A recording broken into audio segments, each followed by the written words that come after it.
श्री शिवाय नमस्तुभ्यम। हर हर महादेव। महाराष्ट्र राज्य के धुले जिले के साकरी में फौजी पेट्रोल पंप के सामने नेशनल हाईवे के पास गुरुजी पशुपति मिश्रा जी के द्वारा श्री शिव महाप्राण कथा शुरू हो गई है। ये 7 दिवसीय शिव महाप्राण कथा है जो कि 24 जनवरी से 30 जनवरी तक आस्था चैनल यूट्यूब के माध्यम से दोपहर में 1 बजे से 4 बजे तक देखी जा सकती है। 30 जनवरी से गुप्त नवरात्रि शुरू हो रही है और गुप्त नवरात्रि से जुड़े हुए कुछ उपाय हैं जो कि गुरुजी पशुपति मिश्रा जी के द्वारा बताए गए उपाय हैं। नवरात्रि में क्या उपाय हम कर सकते हैं, इसकी भी जानकारी आपको इसी वीडियो के माध्यम से प्राप्त होने वाली है। किसी कारणवश यदि आपने आज कथा नहीं सुन पाए हैं तो पूरी कथा का रास्ता तो आपको इस छोटे सी वीडियो से प्राप्त होने वाला है। बढ़ते हैं आज की कथा की पहली जानकारी की ओर। मौनी अमावस्या का पवित्र पल है जिसमें लाखों करोड़ों लोग प्रयागराज में महाकुंभ में स्नान करने के लाभ प्राप्त कर रहे हैं, अमृत स्नान कर रहे हैं। वहीं आप और हम भी महाराष्ट्र साकरी में कथा का रस्तत्व प्राप्त कर रहे हैं। बढ़ते हैं आज की कथा की दूसरी जानकारी की ओर। गुरुजी ने कहा, जीवन से पार उतरने के लिए नाव की बहुत ज़रूरत होती है, उसी तरह जीवन में आगे बढ़ने के लिए, आगे चलने के लिए पाँव ज़रूरी हैं और भगवान के पूजन भजन में भाव जरूरी है। बढ़ते हैं आज की कथा की तीसरी जानकारी की ओर। पानी पीने में और चाय पीने में अंतर होता है। पानी को गटगट करके पी सकते हैं और चाय गर्म है तो उसे थोड़ा थोड़ा करके पियोगे। धीरे पीने पर हृदय में भी एक सुख की अनुभूति होती है। बढ़ते हैं आज की कथा की चौथी जानकारी की ओर। साधना अमोल जी पत्र लेकर आए। मेरे पति ने 17 वर्ष आर्मी में नौकरी की और रिटायरमेंट लेकर दूसरी नौकरी लेने की कोशिश की, पर नौकरी नहीं लगी और इसके बाद मेरे पति ने कोचिंग लेना शुरू की और पुलिस की भर्ती दी। 2 बार एग्जाम दिए और हमने पशुपतिनाथ व्रत भी किया और उन्होंने बहुत मेहनत की पर कुछ नंबर से रह गए। हम सभी सीहोर कुपेश्वर धाम गए और संध्या आरती के दर्शन करते हुए नौकरी की कामना कर ली और एक बेलपत्र ली। उसमें बीज वाली पत्ती में शहद लगाने के प्रभाव को मैं वर्णन करना चाहूँगी। बाबा की कृपा से थाने पुलिस में उनका चयन हो गया है, उसी का आभार व्यक्त करने आए हैं। बढ़ते हैं आज की कथा की 5वीं जानकारी की ओर। मनीषा जी पत्र लेकर आई। लिखती हैं, 2022 में पशुपतिनाथ व्रत किया और 2023 की शुरुआत में बाबा ने वो दे दिया जिसकी मैंने कामना की थी। मेरे बेटे की सेंट्रल गवर्नमेंट में श्रम मंत्रालय में स्टेनोग्राफर के पद में चयन हो गया है, उसी का आभार व्यक्त करने आए हैं। बढ़ते हैं आज की कथा की 6वीं जानकारी की ओर। गुप्त नवरात्रि की शुरुआत कल से मतलब 30 जनवरी 2025 से हो रही है।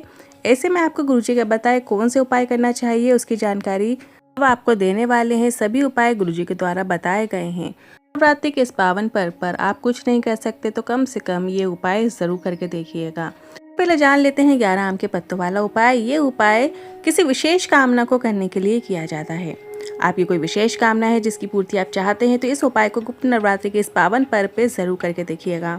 11 आम के आपको पत्ते लेना है। 11 आम के कोमल पत्ते ले लीजिएगा और इन्हें आपको कच्चे सूत से 11 बार लपेट लेना है। जब आप राउंड लेंगे तो ऐसे करके एक एक करते हुए राउंड लीजिएगा। ऐसे 11 राउंड उसमें लगा लीजिएगा और आम के पत्तों की डंडी में शहद आपको लगा लेना है। पत्तों को लपेट लेने के बाद उनकी डंठल में शहद लगा लेने के बाद इन पत्तों को अपने सीधे हाथ में लेते हुए अपनी कामना करते हुए माता अशोक सुंदरी के स्थान पर अर्पित कर देना है।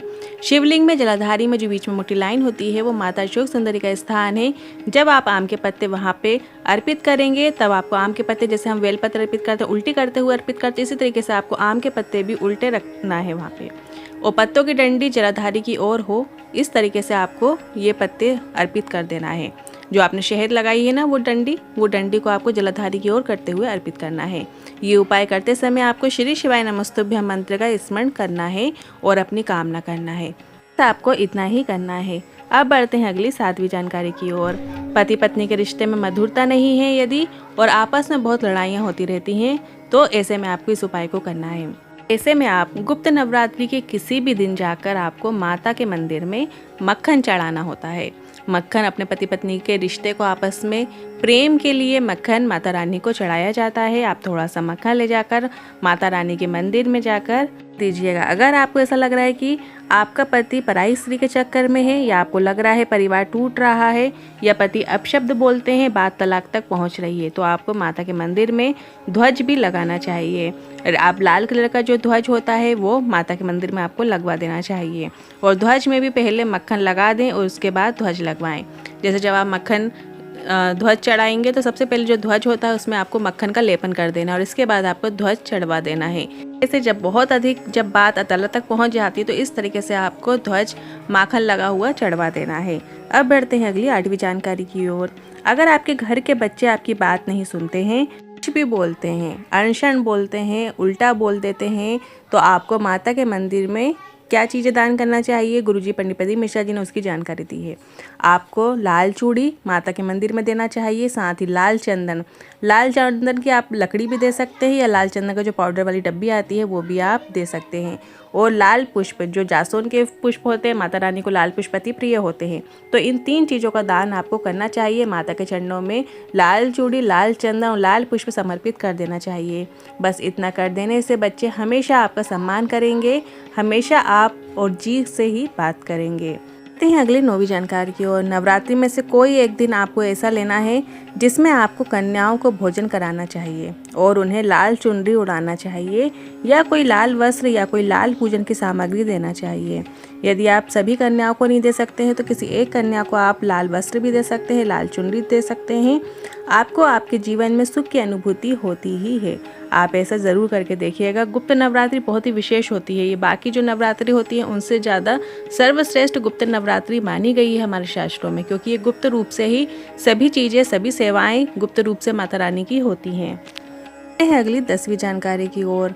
9 लाल फूल और 5 सफ़ेद पुष्प का गुप्त नवरात्रि का ये बहुत ही विशेष उपाय गुरुजी का बताया गया है। गुरुजी ने कहा, श्रृंगी बाबा ने वर्णन किया है, अगर हमारे घर में शिवलिंग है, अपने घर की शिवलिंग पे आप इस उपाय को कर सकते हैं। यदि शिवलिंग नहीं है तो ऐसे में आप अपने घर के बगीचे में, मतलब अपने घर के जो गमले में 2 शिवलिंग बना लेना है और एक में 9 लाल पुष्प अर्पित कर देना है और एक शिवलिंग पे आपको 5 सफ़ेद पुष्प अर्पित कर देना है। घी का दीपक लगाएं और पूजन अर्चन करें। मतलब 2 शिवलिंग जो आप बनाएंगे, मिट्टी के पार्थिव शिवलिंग जो आप बनाएंगे, उसमें आपको एक में 9 लाल पुष्प अर्पित कर देना है। श्री शिवाय नमस्तुभ्यं हम बोलते हुए, माता रानी का स्मरण करते हुए आपको अर्पित कर देना, और एक शिवलिंग में 5 सफ़ेद पुष्प आपको अर्पित कर देना है। घी का दीपक लगा लीजिएगा और पूजन अर्चन कीजिएगा, मतलब धूप बत्ती चढ़ा दीजिएगा। थोड़े से चावल, रोली, अबीर, गुलाल ये सब आप अर्पित कर सकते हैं और इसके बाद आपको उन शिवलिंग का विसर्जन कर देना है। किसी भी नदी या तालाब में या किसी वृक्ष के नीचे भी आप कर सकते हैं। ये मनोकामना पूर्ति का एक विशेष उपाय है जो इस गुप्त नवरात्रि में कभी भी किसी भी दिन अपनी कामना को रखते हुए गुप्त रूप से आप इस उपाय को कर सकते हैं। अगर आप 2 शिवलिंग नहीं बनाना चाहते या नहीं बना पा रहे हैं तो आप एक शिवलिंग बनाएं और एक गोल आकृति माता के रूप में बनाकर पूजन कर सकते हैं। मतलब आप एक शिवलिंग तो बना लीजिएगा और एक जो गोल लिंगनुमा आकृति आपको बना लेना है, माता जगदम्बा के रूप में उसे आपको बना लेना है। और जो माता रानी का जो आप बनाएंगे गोल लिंगनुमा आकृति, उसमें आपको 9 लाल पुष्प अर्पित करना है और जो शिवलिंग बनाएंगे उसमें आपको 5 सफ़ेद पुष्प अर्पित कर देना है। और जो घर की शिवलिंग है उसमें जैसे 2 शिवलिंग की बात हो रही है यहाँ पे, तो जब आप घर के शिवलिंग पे इस उपाय को करेंगे तो जो माता रानी का जो गोल कटी भाग होता है उसका स्मरण करते हुए, माता रानी के जगदम्बा का स्मरण करते हुए 9 लाल पुष्प आप अर्पित कर दीजिएगा और जो 5 सफ़ेद पुष्प हैं वो शिवलिंग के ऊपर आपको अर्पित कर देना है। इस तरीके से भी आप इस उपाय को कर सकते हैं। आप ये उपाय गुप्त रूप से कीजिएगा, अपनी गुप्त मनोकामना पूर्ति के लिए कीजिएगा। ये उपाय 30 जनवरी के दिन भी कर सकते हो या 30 जनवरी के बाद, जब तक ये नवरात्रि चल रही, इन बीच में भी आप इस उपाय को कर सकते हैं। ज़रूर देखिएगा, आपको लाभ अवश्य मिलेगा। अब बढ़ते हैं अगली 12वीं जानकारी की ओर। इस कथा के बाद गुरुजी की जो अगली शिव महापुराण कथा है वो 1 फरवरी से 7 फरवरी कुपपुर कांकेर छत्तीसगढ़ में होगी और इस कथा का नाम रहेगा सारंग पालेश्वर शिव महापुराण कथा। और इसके बाद गुरुजी की जो अगली शिव महापुराण कथा है वो 10 फरवरी से 16 फरवरी प्रयागराज सेक्टर नंबर 21 पीपा पुल नंबर 1 सतुआ बाबा शिविर में होगी और इस शिव महापुराण कथा का नाम रहेगा त्रिवेणी शिव महापुराण कथा। और इसके बाद गुरुजी की जो अगली शिव महापुराण कथा है वो 17 फरवरी से 23 फरवरी तारा बाबा की कुटिया सिरसा हरियाणा में होगी और फिर 25 फरवरी से 3 मार्च कुबरेश्वर धाम सीहोर में शिव महापुराण कथा होने जा रही है और इस शिव महापुराण कथा के समय ही रुद्राक्ष महोत्सव भी चलेगा। आज के उपायों से जुड़े मन में कोई सवाल या क्वेश्चन है तो आप कमेंट के जरिए पूछ सकते हैं। वीडियो थोड़ा भी उपयोगी लगा हो तो वीडियो को लाइक करके कमेंट बॉक्स में हर हर महादेव ज़रूर टाइप कीजिएगा। साथ ही हमने एक व्हाट्सएप चैनल बनाया है जिसकी लिंक भी हमने कमेंट बॉक्स में पिन कर दी है। आप हमारे व्हाट्सएप चैनल से जुड़ना चाहते हैं, कमेंट बॉक्स में जो लिंक हमने पिन की है आप उस लिंक पे टच करके हमारे व्हाट्सएप चैनल को ज्वाइन कर सकते हैं, जो कि एकदम फ्री है, जिसमें आपको रोजाना की विशेष तिथियों की जानकारी प्राप्त होती है। हर हर महादेव, श्री शिवाय नमस्तुभ्यम।